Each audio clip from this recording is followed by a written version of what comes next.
Geliefdes, goeiemôre, baie welkom by ons erediens vanmôre.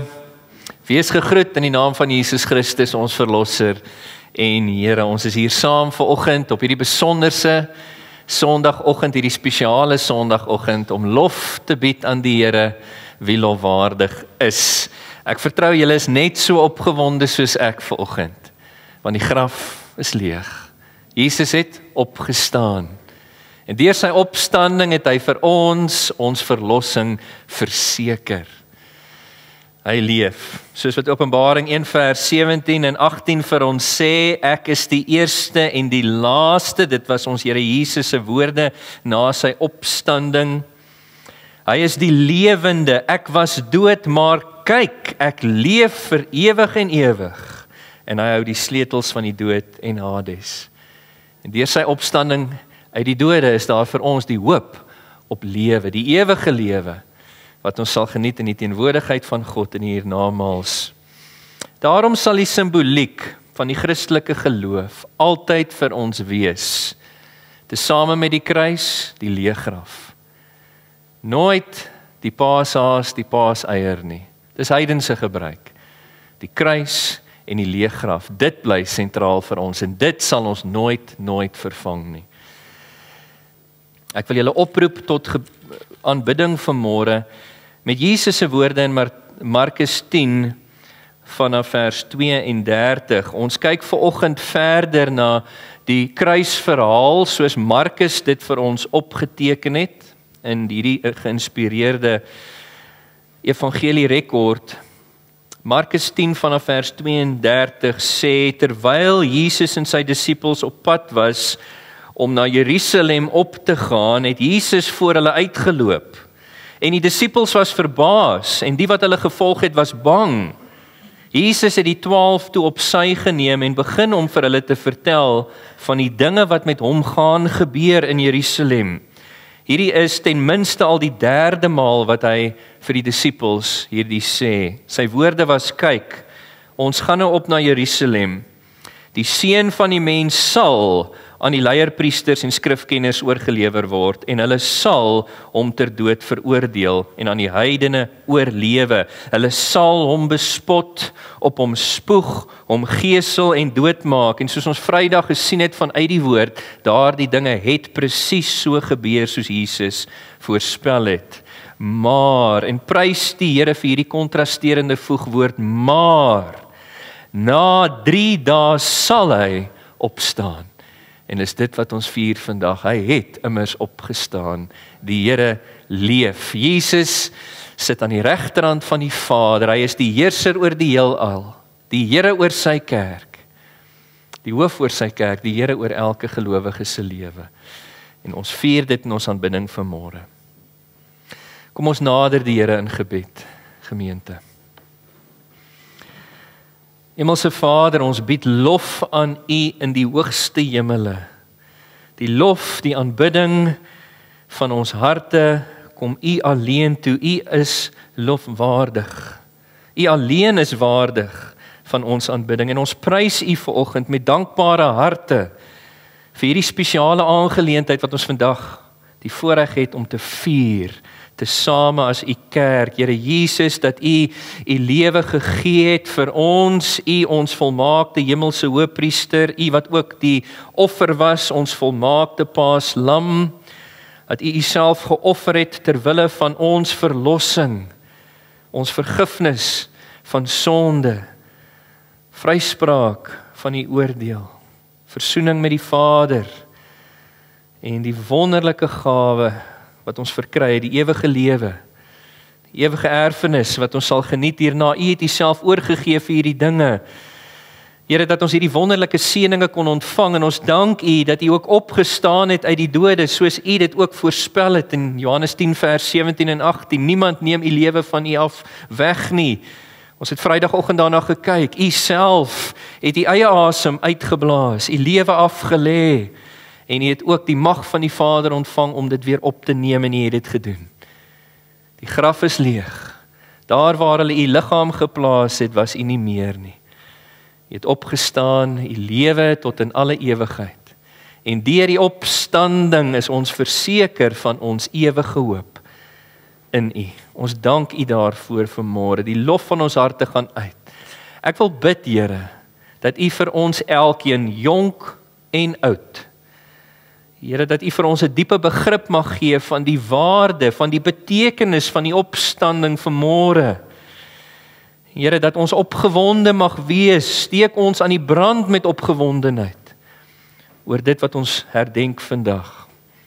Dit wat U vir ons verlossing gedoen het. Hemelse Vader, ons wil bid vir ons gemeente, diegene op ons bulletin, maar ook vir ons hele gemeente, Here, en vra dat U asseblief vir ons as 'n gemeente naby sal wees. Dat U sal versterk en verdiep die eenheid wat U self aan ons gegee het, deur ons deur die Gees saam te smee in U liggaam. Here, dat U ons suiwer sal bewaar in leer en in lewenswandel. Dat U van ons sal maak as 'n gemeente, soos vanoggend reeds gebid is, 'n kandelaar op 'n staander wat helder skyn, en dat ons 'n bron van verligting vir die evangelie sal wees hier waar U ons geplaas het in Pretoria. Here, ons wil ook bid vir ons amptdraers, die ouderlinge, die diakens van die gemeente, dat U hulle sal seën en gebruik in die bou van U kerk. Here, ons dink aan die bedieninge van ons gemeente, dat U elke bediening sal seën. Here, dat U sal werk in die midde van ons bedienings, nie net in ons eredienste nie, maar elke byeenkoms van die gelowiges, dat disippelskap sal plaasvind soos U dit verlang. Dat ons sal verdiep in ons kennis van U waarheid, ons liefde vir U en ons vermoë om U goed te dien in hierdie verlore gaande wêreld. Ons dink aan ons sendelinge, almal van hulle oor hierdie Paastyd. Veral Antoinette van der Meulen wat tans tuis is, wie se man oom Wim worstel met erge bronchitis. Raak hom aan, genees hom en mag sy ook dan hierdie naweek U seën beleef en opgewondenheid oor die opstanding uit die dood. Ons dink ook aan Ernst Turin, Here, wat na die 2 aardbewings onlangs in Myanmar en die uitdagings wat dit inhou vir hulle, ook sy skoonma in die dood afgestaan het. Mag U ook vir hulle vertroos en vir hom naby wees baie spesifiek. Here, mag U die familie vertroos met die wete dat wanneer 'n gelowige sterf, is dit nie die einde nie, maar die begin van lewe in die heerlike teenwoordigheid van God, en dat hulle daardeur moed sal skep. Ons dink ook aan ons ander sendelinge, Wellington, wat ingeperk is tot 'n rolstoel. Ons dink aan oom Dennis, dan die Rietie Woest in die Langkloof, wat ook tot 'n mate ingeperk is. Ons dink aan Benny Bonthuis, elkeen van hulle. Ag Here, dat U hulle naby sal wees, en ook vir hulle sal seën in hulle bedienings hierdie naweek, op Paasnaweek. Here, ons wil bid ook vir die Sola 5 groep van kerke, waarbinne ons affilieer, dat U elke Sola 5 kerk sal seën hierdie naweek, dat U sal vrug gee op die bediening, en die koninkryk sal uitbrei deur die suiwer bediening van U waarheid. Ons dink aan ons land Suid-Afrika, en ons wil bid vir ons regering, soos U dit vir ons vra in 1 Timoteus 2 vers 1 tot 4. Here, dat U hooggeplaastes sal red, dat U die regering wat, Here, hulle Godgegewe mandaat van die hand wys, dat hulle U ontken en onteer, dat hulle nie getraak is met immorele wil, soos opgeteken vir ons in die woord nie. Here, dat U sal ingryp, dat U hooggeplaastes sal red, dat hulle ook Christus Jesus mag ontmoet en ken as verlosser en Here. Dankie vir diegene in ons regeringsstrukture wat U reeds ken. Ons het vir hulle gebid vanoggend, en ons wil weer vra as 'n gemeente, Here, dat U hulle standvastig sal hou in die geloof, en hulle sal gebruik as instrumente ter wille van U eer en die uitvoering van U wil wat ons regering aanbetref. Ag Here, ons wil bid ook vir die wêreld, vir Mali, nie net vir ons eie land nie, maar ook vir daai wêreldland, dat U, Here, vir U kerk daar wat gebukkend gaan onder die islamitiese ekstremiste, dat U hulle sal beskerm, die skade wat hulle ondergaan het, Here, dat U dit sal ondervang, dat U sal voorsien vir hulle, dat U hulle moedig sal hou in die geloof, om nie die geloof te versaak nie, maar vas te hou aan Jesus, en inteendeel, soos wat die gevolg maar is, onder vervolging, dat hulle geloof sal versterk eerder. Asseblief, Here, laat die evangelie sy snelle loop neem, ook in Mali. Asseblief, Here, vir ons erediens vanmôre vertrou ons U dat U naby sal kom. Buk neer, Here, raak elkeen aan op hierdie spesiale oggend.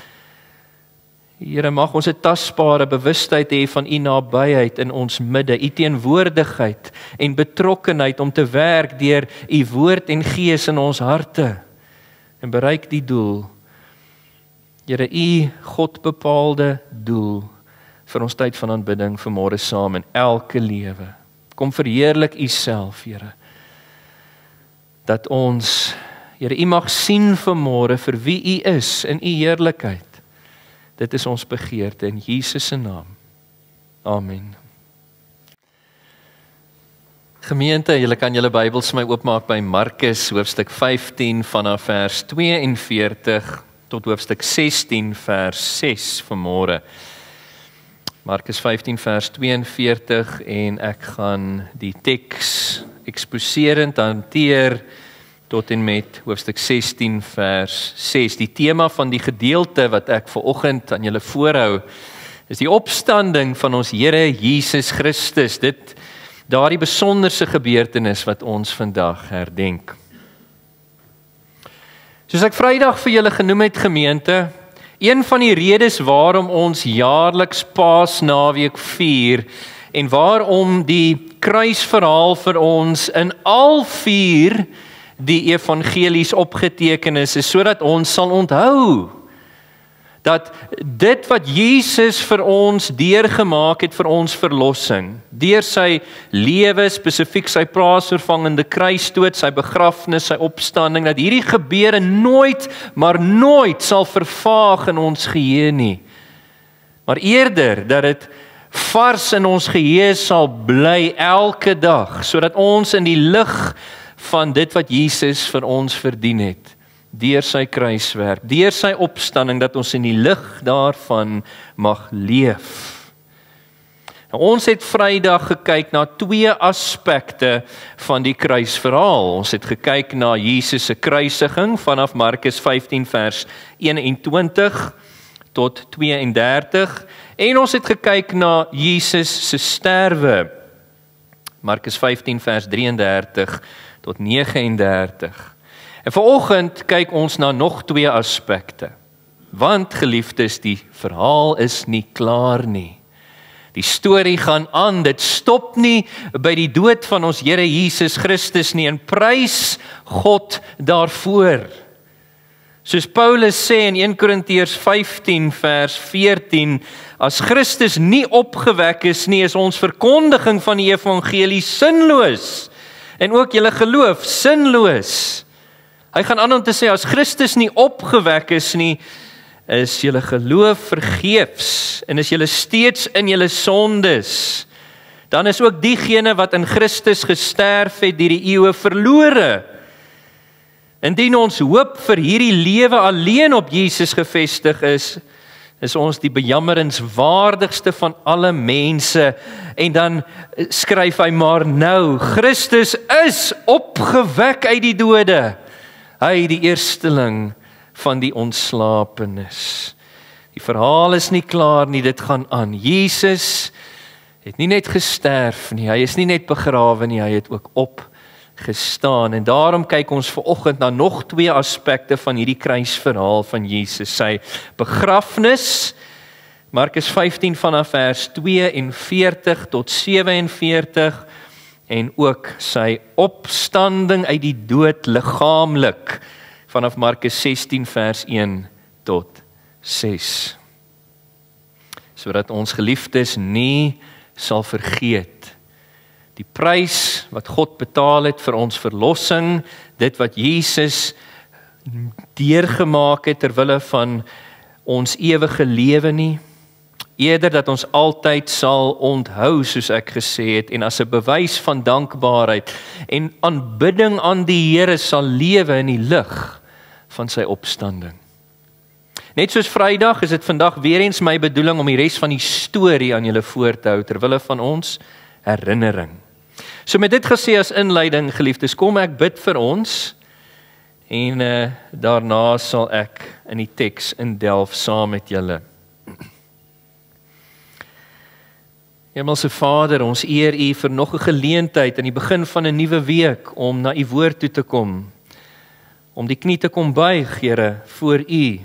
Om te kom erken dat U woord, die Bybel is, geïnspireer, gesaghebbend, foutloos en algenoegsaam vir ons lewens. Dis die hoogste bron van gesag en waarheid.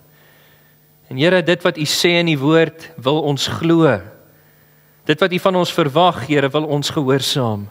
Kom spreek daarom vanmôre, deur die woord en gees tot ons harte. Leer ons, verlig ons, verdiep ons in ons kennis van die waarheid. Asseblief, Here, doen dit vir ons, sodat ons U net liewer mag hê en beter mag dien. Kom werk in ons midde asseblief, Here. En dit ter wille van U eer en die opbou van U gemeente. Dit vra ons in Jesus se naam. Amen. Gemeente, ek gaan nie vooraf die hele teks vir julle lees nie. Ek sal dit lees soos ek deur dit werk. 'n derde aspek van hierdie verhaal. Na Jesus se kruisiging, na sy sterwe, waarvan ons lees in die teks, is Jesus se begrafnis. Jesus se begrafnis. Nadat Markus vir ons die historiese feit van Jesus se dood vermeld het, hier in hoofstuk 15 vers 37, let op, Jesus het met 'n harde stem uitgeroep. Wat het hy uitgeroep? Sal Johannes help ons om te verstaan, Johannes 19 vers 31, dit is volbring. Sy God opgelegde missie om die verlossing van alle gelowiges te verdien, het hy suksesvol afgehandel, en dan sê vers 37, hy het sy asem uitgeblaas. Nadat Markus vir ons hierdie realiteit vermeld, dan lees ons in vers 42 van Markus 15. Toe dit reeds laat geword het, op daardie Vrydagmiddag, en aangesien dit die voorbereidingsdag was, die dag voor die Sabbat, het Josef van Arimatea, 'n vooraanstaande lid van die raad, wat ook uitgesien het na die koninkryk van God, het hy na Pilatus gegaan. Hierdie Josef van Arimatea, het moed bymekaar geskraap en die liggaam van Jesus gevra. Nou, soos ek vir julle gesê het, Vrydag, Jesus het die Vrydagmiddag met daai Pasgafees 3 uur in ons tyd, dit is die 6de uur as ek dit nie mis het nie, laat ek net seker maak hier, die 9de uur, jammer, het hy gesterf. Die Vrydag was deur die Jode genoem die voorbereidingsdag, omdat dit die dag, soos die teks sê, voor die Sabbat was. Markus, wat vir 'n Romeinse gehoor hierdie evangelie skryf, hy maak aan hulle bekend dat die Jode op daardie Vrydag, voordat die Sabbat begin het hulle die laaste voorbereidings afgehandel vir hulle weeklikse viering van die Sabbatdag, wat op die laaste dag van die week gevier was, die Saterdag. Die Sabbat het vir die Jode begin die Vrydagmiddag 6 uur, en dan het dit deur die nag die hele Saterdag aangehou, en het geëindig die Saterdag namiddag 6 uur teen sononder. Dit is hoe die Jode tyd gereken het, soos ek vir julle verduidelik het, Vrydag. En dit was vir hulle die voorbereidingsdag, soos vers 42 sê, want die Jode volgens Ou Testament wet mag geen werk op die Sabbat gedoen het nie. En hierdie Sabbat sou vir hulle 'n baie spesiale Sabbat gewees het, want dit sou die Sabbat gewees het wat tydens die Pasgafees gevier sou word. Ek wil ietsie vir julle sê omtrent Romeinse wetgewing. Romeinse wetgewing het bepaal dat slegs die imperiële magistraat of goewerneur, in hierdie geval Pontius Pilatus, slegs hy mag toestemming gegee het vir 'n gekruisigde se lijk om van die kruis verwyder te word en begrawe te word. En gewoonlik was daai versoek toegestaan deur die goewerneur as 'n bloedverwant, 'n familielid vir die liggaam kom vra het. Dikwels wanneer daai lyke nie opgeëis was nie. Dit sou nou wees in die geval van 'n geharde krimineel, waar die persoon van die familie verwyder, vervreemd geraak het. In so 'n geval het die Romeine daai lijk aan die kruis net eenvoudig gelos, om te verrot, om te begin ontbind, vir die roofvoëls om dit te begin oppik. En dan was daai lijk uiteindelik in 'n algemene graf gegooi of verbrand. Ek noem dit net om uit te wys, die Romeine, soos julle aflei met hierdie gebruik van kruisiging, was 'n brutale nasie gewees. Sekerlik die brutaalste wêreldryk wat nog ooit bestaan het, volgens die Bybel. Ek meen, ek wil vir julle lees hier uit Daniël 7. Toe Daniël in sy visioen vooruitgekyk het, die visioen ontvang het van die wêreldryke wat na Babylon sou opstaan, dan sê hy in vers 7 van Daniël 7 oor die Romeinse ryk: Daarna het ek in my nagtelike visioene gesien, kyk, daar was 'n vierde dier. Hy het hierdie wêreldryke as diere gesien. Dit was Babylon, dan die Medo-Persiese wêreldryk, dan die Griekse wêreldryk en toe die Romeine, 'n vierde dier. En wat hy sien, vreesaanjaend, skrikwekkend en buitengewoon sterk, met groot tande van yster. Hierdie vierde dier het verslind en vermorsel en wat oorgebly het met sy pote vertrap. Hy het verskil van al die diere voor hom in dat hy die mees brutale was. En vanuit hierdie gebruik lei ons af die brutale aard van die Romeine. Dis wat hulle gedoen het met diegene wat gesterf het. Aan die ander kant wil ek ook ietsie sê oor Joodse wetgewing. Joodse wetgewing volgens die Torah het bepaal dat alle lyke van die wat gekruisig was, moes van die kruis afgehaal word, selfs die van tereggestelde kriminele. Dit was bepaal deur die Mishnah Sanhedrin, volume 6, paragraaf 5, en diegene wat gekruisig was, moes voor sononder, voor 6:00 daai aand afgehaal en begrawe word. Ek wil dit net vir julle wys vanuit die woord van die Here. Blaai vir my na Deuteronomium 21. Wat het die wet van die Here gesê?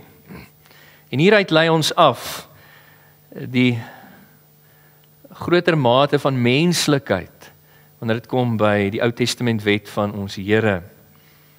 Deuteronomium 21 verse 22 en 23. Deuteronomium 21 vanaf vers 22 sê: As iemand 'n sonde begaan wat die doodstraf verdien en hy gedood word en jy hom aan 'n houtpaal hang, mag sy lijk die nag aan die paal nie bly hang nie. Maar jy moet hom beslis daardie selfde dag nog begrawe. Iemand wat aan 'n paal gehang word, is immers 'n vervloekte by God. Jy mag nie jou grondgebied, wat die Here jou God vir jou as erfdeel gaan gee, verontreinig nie. Dis wat Joodse wet bepaal het. En bewus van hierdie Ou Testament wet en hierdie regulasies het 'n ene, Josef van Arimatea, soos die teks vir ons sê, moed by mekaar geskraap en Jesus se liggaam by Pontius Pilatus gaan aanvra. Nou let op, vers 42 het vir ons gesê, dit het reeds laat geword. Jesus is om en by 3:00 daai middag, die 9de uur oorlede. Tyd het aangestap, 6:00 het die Sabbat begin. So baie dinge moes nou voor die Sabbat begin het om 6:00 gebeur, om Jesus af te kry en die graf te kry en so aan. Dit het reeds laat geword en dit het 'n sin van dringendheid sekerlik by Josef opgewek wat sy versoek aan Pilatus aanbetref het. Van Josef weet ons 'n paar dinge. Josef van Arimatea, hy was 'n Jood wat waarskynlik in Jerusalem gewoon het, alhoewel hy oorspronklik van die dorpie Arimatea afkom. Hierdie dorpie was plus minus 32 kilometer noordwes van Jerusalem geleë. Hy het in Jerusalem gewoon, hy was 'n wedergebore gelowige. Volgens die skrifte, Johannes noem vir hom 'n disipel van ons Here Jesus, maar hy was 'n disipel in die geheim. Jy sien, hy weens sy posisie in die samelewing het Jesus op 'n afstand gevolg op hierdie punt, net soos Nikodemus Jesus op 'n afstand gevolg het. En die feit dat hy 'n egte disipel van Jesus was, word vir ons bewys deur die feit dat hy hierdie waagmoed gehad het om hierdie versoek aan Pilatus te rig, dat hy gaan vra het vir die liggaam van Jesus. En ook wat vir ons gesê word in vers 43, hy het opreg uitgesien na die koninkryk van God. Matteus 27 vers 57 sê vir ons, hy was ook 'n ryk man gewees, en hy was volgens ons teks 'n vooraanstaande lid van die raad, hoofletter R. Dis die Griekse term bouleuteis, Griekse verwysing na die Sanhedrin, wat Jesus tot die dood toe veroordeel het. Hy was 'n lid van daardie Sanhedrin, 'n vooraanstaande lid nogal, en ons kan daarom verstaan hoekom hy 'n disipel in die geheim was tot op hierdie punt. Ek moet vir julle bysê, volgens Lukas 23 vers 50 tot 51 het Josef nie saamgestem en saamgegaan met die Sanhedrin se veroordeling en onregverdige onwetlike verhoor van Jesus Christus die donderdag aand nie. Lukas 23 vers 50 en 51 sê vir ons, daar was 'n man met die naam Josef, 'n lid van die raad, 'n goeie en regverdige man. Hy het nie met hulle besluit en optrede saamgegaan nie. Belangrik dat ek dit noem. Hy was afkomstig van 'n dorp Arimatea en so aan. Nou, Josef se versoek aan Pilatus het verskriklik baie moed geverg, soos die teks vir ons sê. Want nommer 1, hy was nie 'n bloedverwant, 'n familielid van Jesus Christus nie. Tweedens, Jesus was tereggestel vir sogenaamde verraad in die oë van die Romeinse ryk natuurlik, teenoor die Romeinse ryk, dat hy homself voorgehou het as nog 'n koning, anders as die keiser van Rome, wie hulle geag het as die enigste koning. So op beginsel sou Josef se versoek van die hand gewys geword het. Derdens, Josef het 'n groot risiko aangegaan, want volgens Joodse wet, as jy 'n lijk hanteer het, was jy seremonieel onrein gewees, en dit so kort voor die begin van die Sabbat.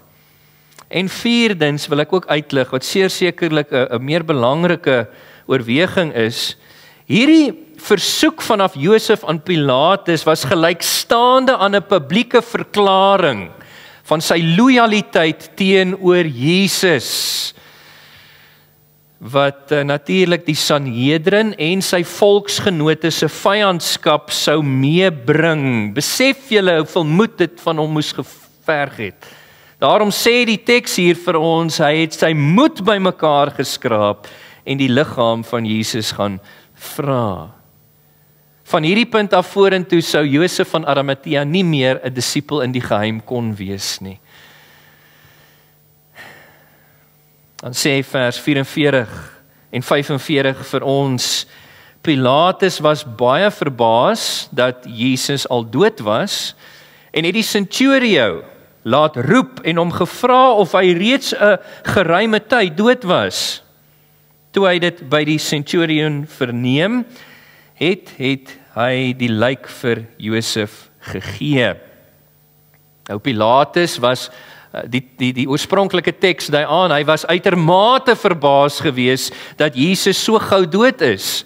Want julle sal onthou, ek het Vrydag vir julle gesê, iemand wat gekruisig was se dood het gewoonlik vanaf 2 tot 3 dae geneem.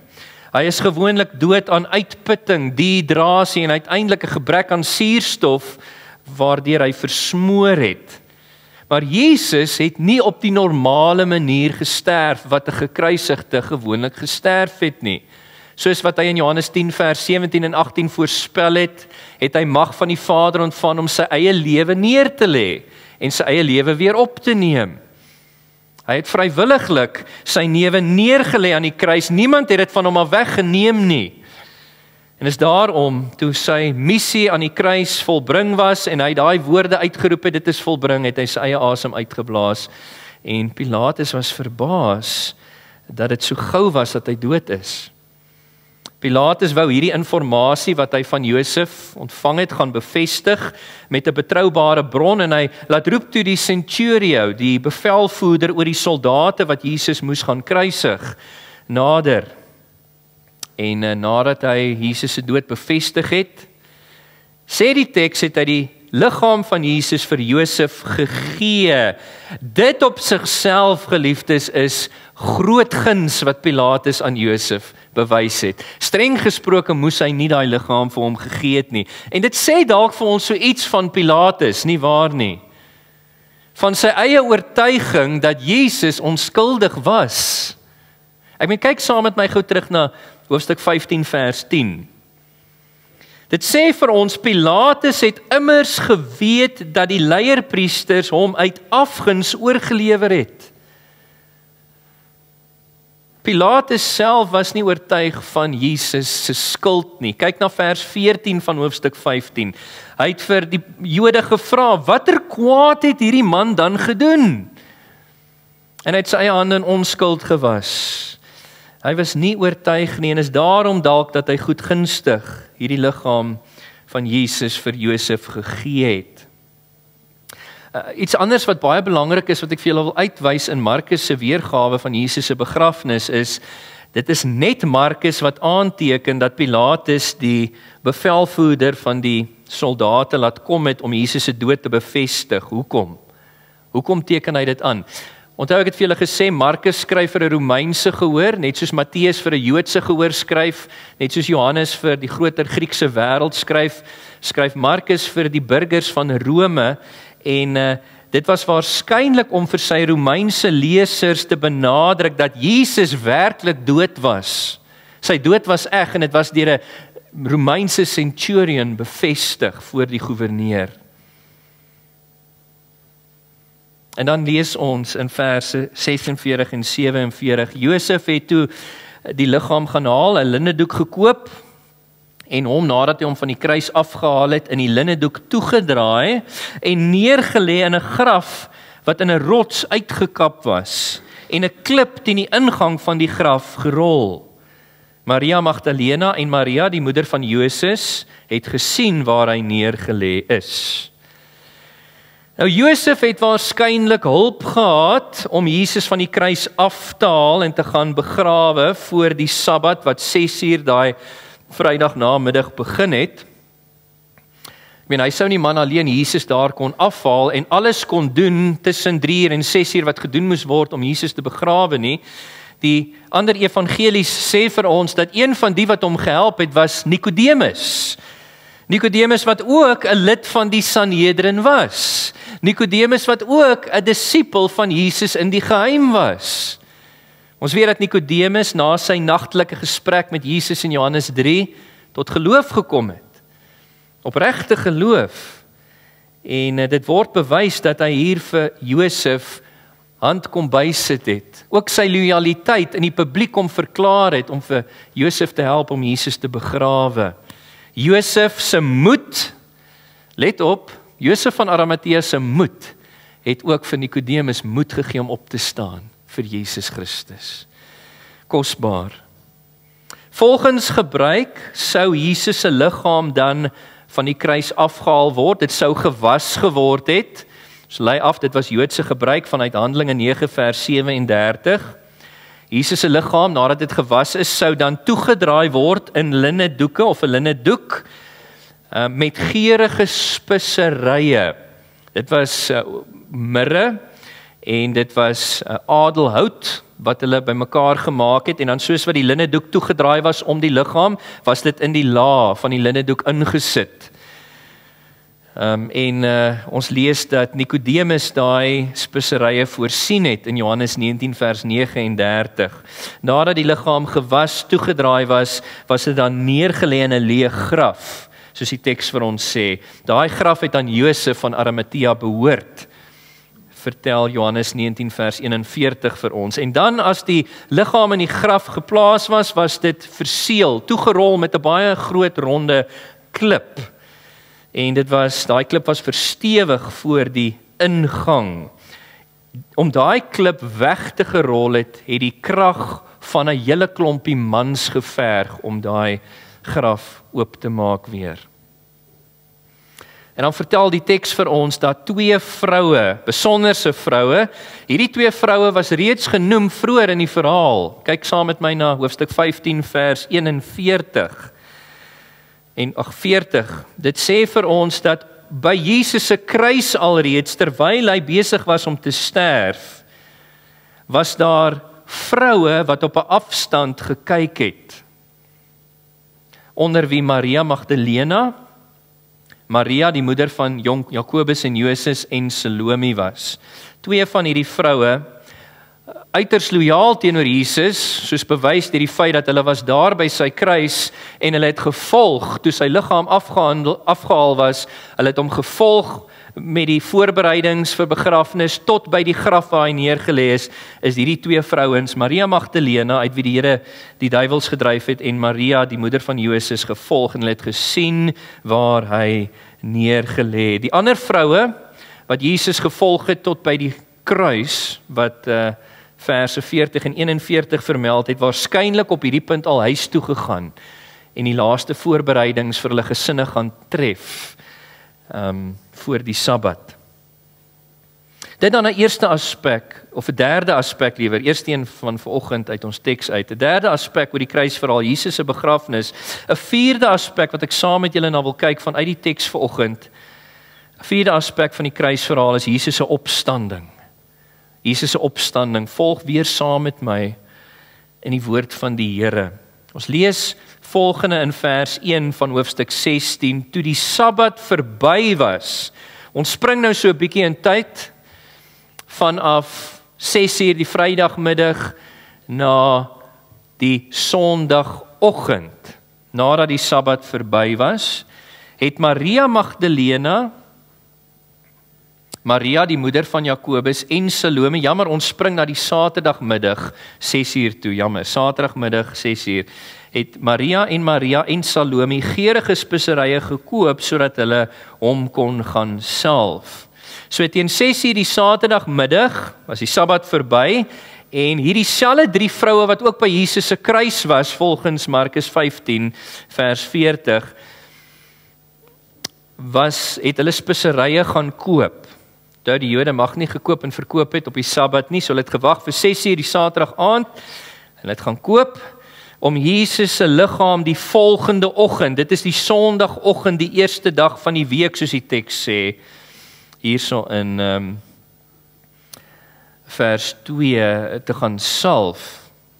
Daai speserye was bedoel natuurlik om die reuk van verrotting, die reuk van ontbinding teen te werk. En dit sou bedoel gewees het as 'n daad van liefde en toewyding teenoor Jesus. Volgens Markus, wil ek graag noem, het Jesus ten minste 3 keer vir sy disippels geleer dat hy sou opstaan op die 3de dag na sy sterfte. Kyk gou saam met my na Markus 8 vers 31 in julle Bybels. Dis die eerste keer wat Markus vir ons opteken dat Jesus geleer het oor sy dood en opstanding.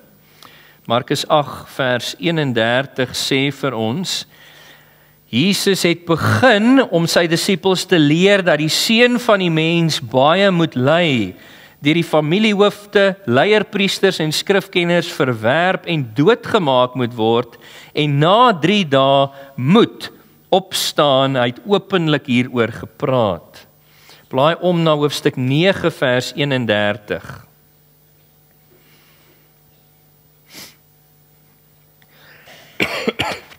Verskoon tog, daar sê Markus vir ons weer, Jesus was immers besig om sy disippels te leer. Hy het vir hulle gesê, die Seun van die mens word in die hande van mense oorgelewer en hulle sal hom doodmaak, maar 3 dae nadat hy doodgemaak is, sal hy opstaan. Hulle het hierdie uitspraak nie verstaan nie. en was bang om hom daaroor uit te vra. Blaai gou nog 'n bladsytjie om na Markus 10 vers 34, wat ek vanoggend vir julle voorgelees het as 'n oproep tot aanbidding. Weereens, Jesus het die 12 op sy geroep, sê vers 32. Hy het vir hulle gesê wat in Jerusalem met hom gaan gebeur. Kyk, ons gaan na Jerusalem toe, die seun van die mens sal aan die leierpriesters en skrifkenners oorgelewer word. Hulle sal hom ter dood veroordeel en aan die heidene oorlewer, aan die Romeine. En hulle sal hom bespot, op hom spoeg, hom gesel en doodmaak, maar na 3 dae sal hy opstaan, sê vers 34 van Markus 10. Ten minste 3 keer het Jesus daaroor geleer. Terloops, ek wil net 'n synota hier inwerk. Ek was gevra om hieroor te praat. Jesus het geleer dat hy op die 3de dag sou opstaan na sy dood. En baie mense vandag vind dit baie moeilik om dit te glo, want hy was dan die Vrydag namiddag gekruisig, doodgemaak, Vrydagoggend tot die namiddag, Sondagoggend opgestaan. Dis nie 3 dae nie. Wel geliefdes, die Jode het 'n ander manier gehad om te reken. Markus, alhoewel hy vir 'n Romeinse gehoor skryf, was steeds 'n Jood. Ek het vir julle Vrydag verduidelik hoe die Jode byvoorbeeld tyd anders gereken het. Die Romeine het tyd gereken van 12:00 die middag af. Ons doen dit vandag nog. Ons volg die Romeinse sisteme. Ons het voormiddag en namiddag praat ons van 12:00 die middag. Die Jode het tyd anders gereken, van son op 6:00 die oggend, en hulle het gepraat van die 1ste, 2de, 3de, 4de uur na 6:00, en son onder die aand. En hulle het ook anders gereken met betrekking tot dae. Jesus was die Vrydag gekruisig en begrawe. En hy was 'n gedeelte van daai dag, was hy in die graf gewees. Met ander woorde, hulle sou gereken het, hy's Vrydag begrawe, dag 1. Hy was die Saterdag in die graf, dag 2. Hy was Sondagoggend in die graf, dag 3. En op die Sondagoggend het hy opgestaan.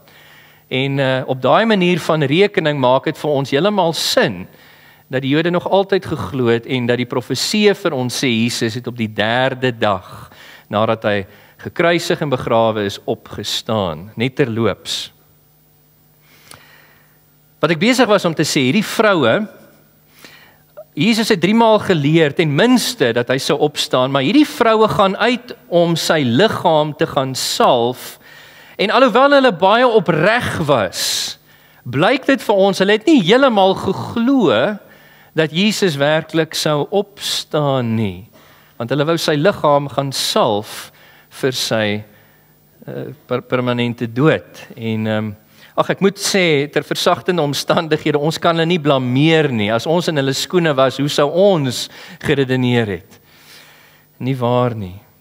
Maar verse 2 en 3 van Markus 16 sê vir ons, baie vroeg op die eerste dag van die week, dis die Sondag, kom die vroue, Maria Magdalena, Maria die moeder van Joses en Jakobus, Salome, kom hulle daaraan, by die graf, net nadat die son opgekom het. Hulle sê toe vir mekaar, wie sal vir ons die klip van die ingang van die graf af wegrol? So hierdie vroue het baie vroeg, eintlik nog voor son op, vertrek vir Jesus se graf. Johannes 20 vers 1 sê dit vir ons, sodat hulle baie vroeg, net na son op, volgens ons teks, daar by die graf kon wees.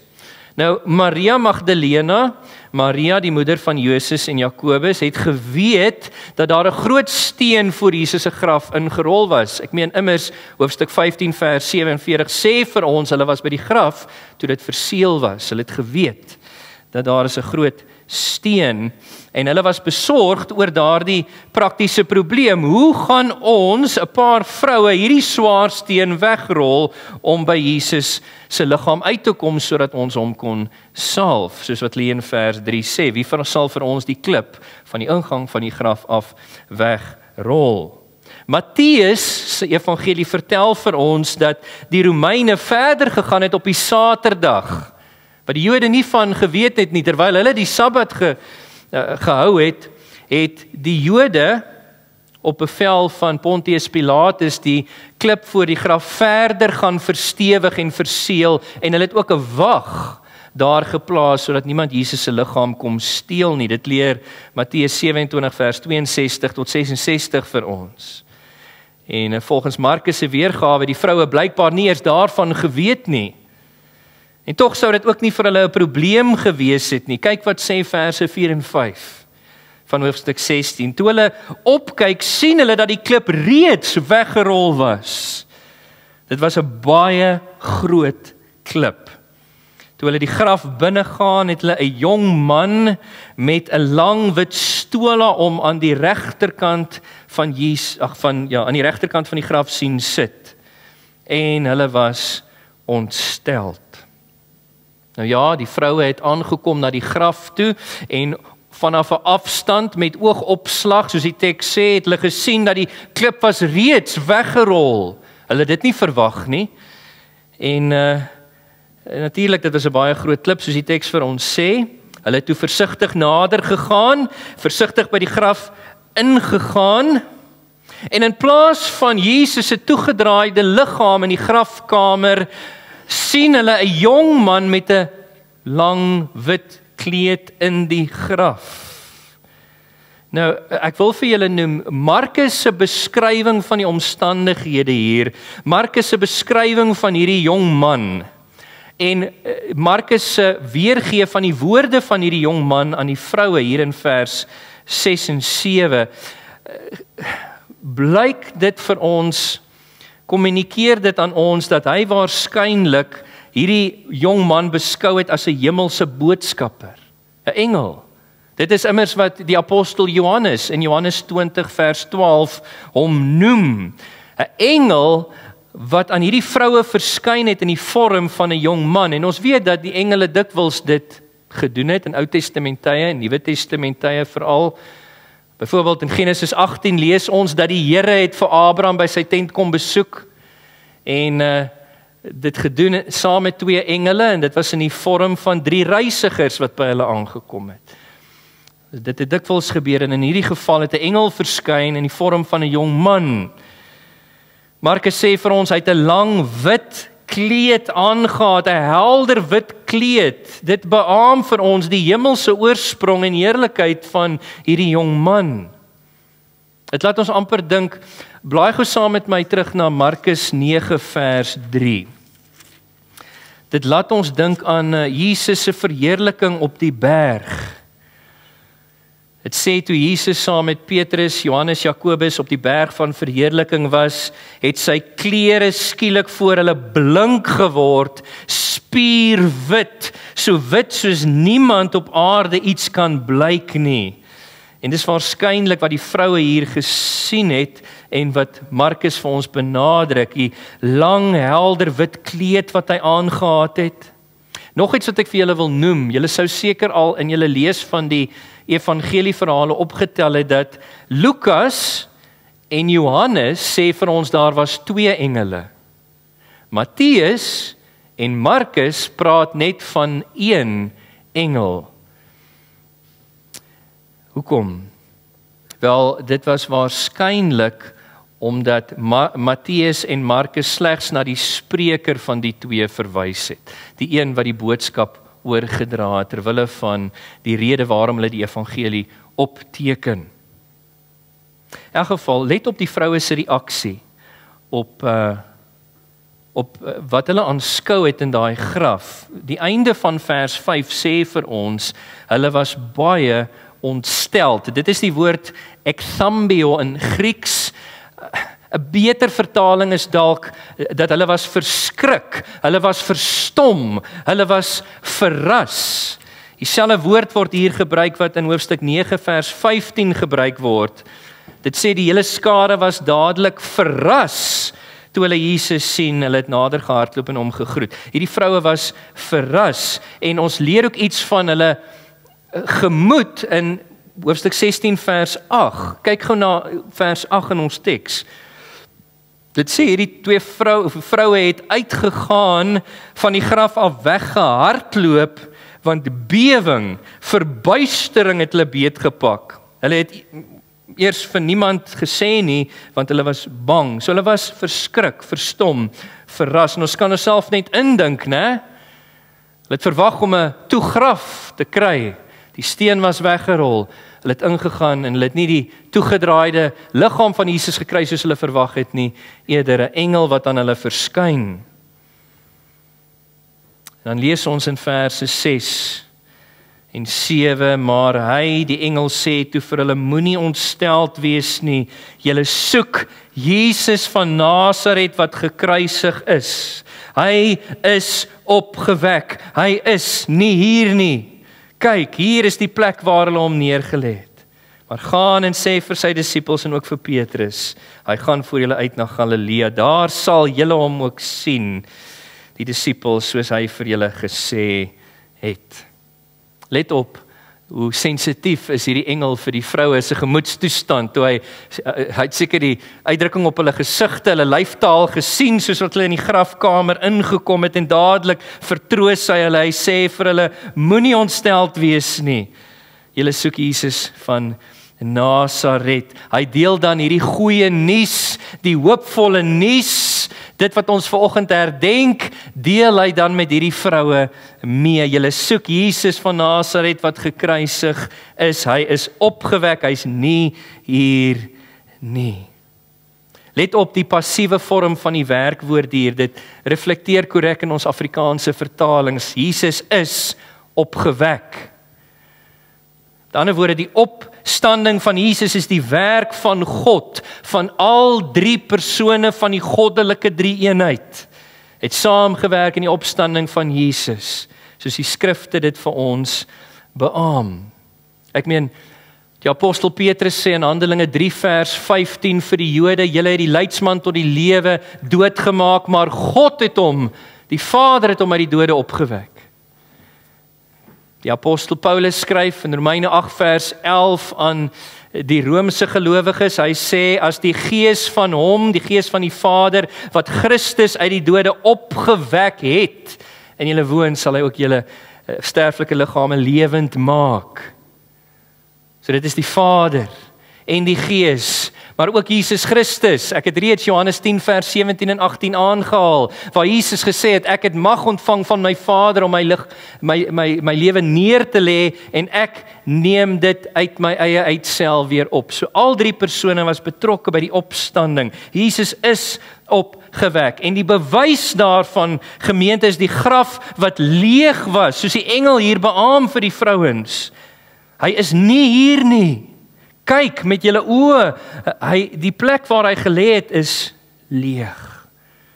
Soos hulle self kon sien en soos hulle ook later teenoor die disippels gaan getuig het. Iets wat belangrik is wat ek onder julle aandag wil bring. Let op, wat doen Markus moeite om uit te lig. Dieselfde een wat gekruisig is, volgens vers 6, is dieselfde een wat opgewek is, volgens vers 6, dieselfde persoon. En wat is die betekenis hiervan? Ons Here Jesus leef. Hy is nie dood nie. Hy het opgestaan uit die dode. Die sekerheid van Jesus se opstanding berus op God se getuienis hier. Deur hierdie engel wat die mense die mense van daai dag en mense vandag nog uitgedaag word, uitgenooi word deur die Here om te glo. Die historiese feit van die leë graf is vir ons en sal altyd vir ons die bevestiging wees van die sekerheid van Jesus se opstanding, waardeur ons verlossing verseker is. Die graf was leeg. Ek wil vandag se boodskap afsluit deur net te sê, Jesus se opstanding uit die dood. Let op wat ek sê.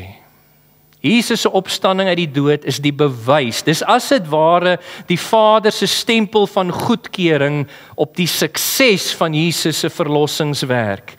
Deur sy sondelose lewe, sy aktiewe gehoorsaamheid, deur sy plaasvervangende kruisdood, sy passiewe gehoorsaamheid, dit was suksesvol, soos bewys deur sy opstanding uit die dood. En dis deur sy opstanding wat ons verlossing En al die seëninge wat daarmee saamgaan, verseker is vir ons. Deur sy verlossingswerk het hy vir ons verwerf vergifnis en verlossing van sonde. Weet dit, glo dit gemeente, hy het vir ons verwerf vryskelding van God se oordeel oor sonde. Weet dit, glo dit gemeente, hy het vir ons verwerf die wedergeboorte. Om geestelik lewend gemaak te word uit ons geestelik verdorwe toestand waarmee ons in hierdie wêreld ingekom het. Hy het vir ons verwerf ons heiliging, dat ons deur wedergeboorte afgesonder was vanuit die wêreld vir God, om aan hom te behoort. Hy het vir ons verwerf ons regverdigmaking, dat ons op grond van sy sondelose lewe regverdig verklaar is voor God, dat Christus se geregtigheid aan ons toegereken, imputed is. Hy het vir ons verwerf ons aanneming as die kinders van God. Hy het vir ons verwerf ons voorbereiding vir die hiernamaals op die pad van heiligmaking. Hy het vir ons verwerf ons uiteindelike volharding tot by ons verheerliking op die pad van heiligmaking. Hy het vir ons verwerf ons verheerliking. Daai blye dag wat Jesus verskyn op die wolke en die algemene opstanding sal plaasvind, waar ons tesame met alle gelowiges 'n verheerlikte liggaam sal ontvang. Hy het vir ons verwerf die verkryging van die ewige lewe en 'n ewige erfenis wat ons in 'n verheerlikte nuwe hemel en nuwe aarde sal ontvang. Dit alles berus op die sukses van Jesus se verlossingswerk, soos bewys deur sy opstanding uit die dood. Hierdie hoop op hierdie dinge is 'n werklikheid vir jou en my, omdat Jesus gesterf het en omdat hy liggaamlik uit die dood opgestaan het. Daarom laat ons altyd dankbaar wees teenoor die Here vir Jesus se opstanding uit die dood. Laat ons 'n lewe van aanbidding leef om ons dankbaarheid te wys, 'n heilige lewe van gehoorsaamheid aan sy woord. Laat ons altyd bewys lewer van ons dankbaarheid deur te lewe in die lig van dit wat Jesus vir ons verdien het op Golgotha en die gebeure daarna. Amen. Kom ons sluit ons oë. Hemelse Vader, ons dank U vir Christus Jesus. Here, ons fokus so dikwels deur die loop van die jaar op sy kruis, en dis goed en reg. Help ons om nie te vergeet nie dat hy het ook opgestaan, sodat ons in 'n nuwe lewe mag leef, sê Romeine 6 vanaf vers 3 tot 5. Here, mag daai opstandingskrag waarmee U Christus uit die graf uit opgewek het, ook lewe in ons vandag. Die weke wat voorlê, asseblief Here. Bewerk in ons, soos ek reeds gevra het, 'n opregte begrip en 'n waardering vir die waarde en die betekenis van die opstanding in hierdie dag. Mag dit vars in ons geheue wees, soos wat ons hierdie dag deurgaan. Here, laat dit voorop in ons gedagtes en geheue wees, soos wat ons alles in hierdie dag aanpak. Dit is ons gebed, in Jesus naam. En ons vra dat U ook U self sal verheerlik in die slotlied, die seënbede en die samesyn na die erediens. Amen. Gemeente, wees gegroet in die naam van ons Here Jesus Christus. Mag sy genade, die liefde van die Vader en die gemeenskap van die Heilige Gees met julle elkeen wees vandag en in die res van die week wat voorlê. Gaan verheerlik die Here deur 'n fokus op sy dood en sy opstanding en alles wat dit vir ons beteken, en geniet hom ten volle. Amen.